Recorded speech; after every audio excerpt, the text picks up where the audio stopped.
Tout va bien, tout va bien. In case you can't see that I's an exclamation point. How pretentious of this movie. But it's Godard, so what else do you expect? Hello there, Nate Jackson, Criterion Collection Reviewer guy here with another unapologetic negative review of another stupid Godard movie. Just stupid. Well, it's not just Godard. No, it's Jean-Luc Godard and Jean-Pierre. What's his name? Jean-Pierre Gorin. Number 275. Tout va bien, or everything's all right. It's all good, and that's totally not what I was thinking when I was watching this. It's not all good because it's Godard. It's not all good. It's just I seriously just like it's like Godard is one of those directors that just, if you don't like one of his movies, you're not gonna like any of them, and I fall into that. If you love him, you're gonna like gush over him. If you hate him, you're gonna just loathe him, and I fall into the latter category. That being said, while this, the interesting thing about this movie, well, first I'll just tell you about it first. Let's see. 1972, 90-something minutes. I don't know exactly how. French and English. And English being from... And that's the funny thing. That's the other thing about this movie, too. It has the two big stars, Jane Fonda and Yves Montrard. I think that's his name. But yeah, so this is a collaboration movie. So it's not all Godard's fault. And one wonders if the movie might be pretty good if Godard wasn't involved. Of course he was, so blah blah blah. But anyway, it's about this couple. Fonda plays this American news reporter, and Montaud plays this like washed up new wave director. And they go off to this factory, this sausage meat factory. They're going on strike, and she's trying to get a story from him, and they're like trapped in the factory, and I don't know. It's just painful. It's painful to watch, because the first like 5 minutes of it is like, somebody having a conversation. This is a movie. What is a movie? What's it called? This is the title. Who are we gonna, but you need a title, and it shows like I guess Godard's signing off the checks of everybody who worked on the film, and it's like, okay, but it said that you should get international stars for Pole. Okay, well, let's do that. What's it about? Oh, who does it star? Oh, it's about these people. No, it's about this. She's an actress, and this, and she's a... It's like, fucking hell. It's a woman is a woman all fucking over again, and I'm just I don't want to see shit like this, okay? I want to see a movie where something happens, and then we start off with these characters, things happen, and then there's a resolution at the end, or if there's no resolution, at least some decent resolution, This just I just.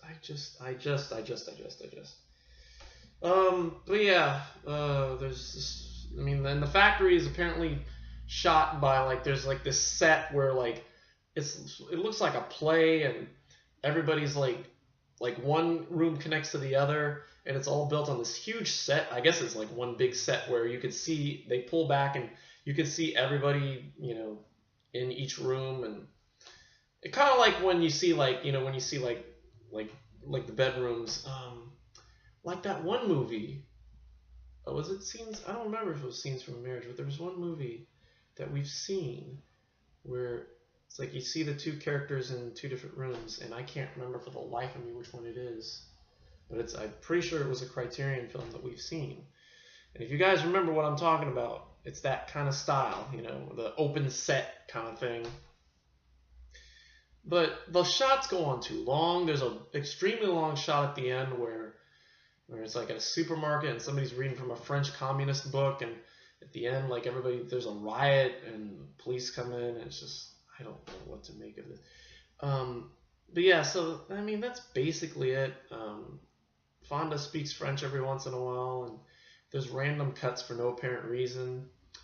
Um, but now the interesting thing, now the one thing that I have to say about this movie is that, I mean, apart from the other stuff I've been shoveling onto it, is that it's, you know, it's got this political edge to it, because it's, I guess it's based on, like, you know, this time of political unrest in France in like May 1968. There were like these riots that happened back then, and that's the one thing that I can look at it and think, okay, you're trying to say something. It's a political movie. You may not be familiar with the events, as I wasn't. I don't really, you know, get what was going on back then. But the point is, the movie has this edge to it that it's trying to say something, and it's trying to be a little, you know, it's trying to be a little more radical than other movies out there. It's, you know, it's got a message to it, you know. And that being said, I can look at it and think, okay, I see what you tried to do. Now because it's Godard, you know, it's still complete and utter crap, but it's crap that tries to be more than just crap. Now, does that mean that I think it's his best film, or it's not his best film? It's the one I can tolerate the most. Well, I still think Alphaville. I still think Alphaville is the only one that I've looked at and thought, this isn't a horrible movie. It's just confusing as hell. Now, is Tout va bien a horrible movie? No, Tout va bien is not a horrible movie. Horrible movies are, A Woman is a Woman is a horrible movie. Yes, that movie just sucked. It was complete and utter pretentiousness. Pretty much the same thing as Contempt, too. And to think that we've still got, I mean, just to think that we've got so many more, just, I don't know. But yeah, so Tout va bien is not a horrible movie, but it's Godard, so it's still really stupid and just crap. That being said, I mean, but like I said, it tries to say something, so I'll give it that. At the same time, because it follows the style of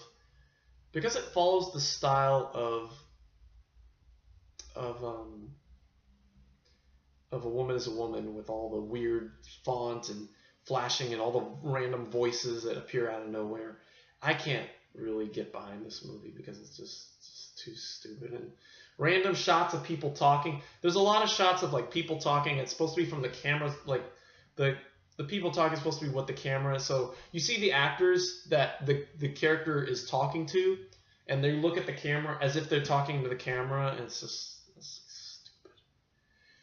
But yeah, so what do we give this? I'm done talking about this. What do we give it? D. I guess a D. It's not horrible, but it's now D minus. No, D minus. It's barely passable. Just barely. D minus. If you have to watch a Godard film, I'd say either Alphaville or this. And I'd lean more toward this because of the political, you know, touch. But a guy pisses out of a window, and there's random shot. Oh God! There's shots of a woman. There's stupid shots of a woman holding a man's penis. Jane Fonda holds a picture of a woman holding a man's penis in front of her face, and there's just no fucking reason. I mean, I know there is, but I don't give a shit, honestly. I don't give a fucking rat's ass about it. So anyway, so there you are. Tout va bien. It's another shitty Godard movie. It's another Godard movie. D minus. Supplements. So in 1972, I guess the same year that Godard and Gorin made the Tout va bien,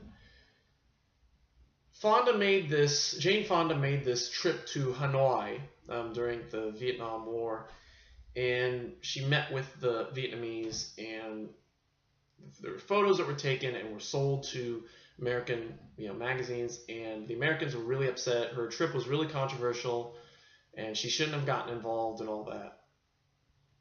And so Godard and Gorin saw this photo of her I guess looking very stern, and there's like a Vietnamese man in the back, and it's a very stern photo. I mean, partly because it's in black and white, and the quality isn't the greatest, but for black and white, 1970s, whatever.